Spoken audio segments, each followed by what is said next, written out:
Syederlun pembunuhan sadis terjadi di kota Depok, Jawa Barat pada Selasa 1 November 2022 pagi.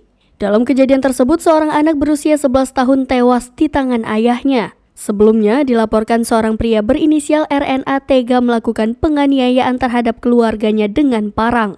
Akibatnya, anak kandung dari pelaku berinisial KPC berusia 11 tahun tewas dengan kondisi memilukan. Sementara sang istri Nila Islamia terluka parah akibat diserang oleh suaminya. Nila hingga kini masih menjalani perawatan intensif di Rumah Sakit Sentra Medika Depok.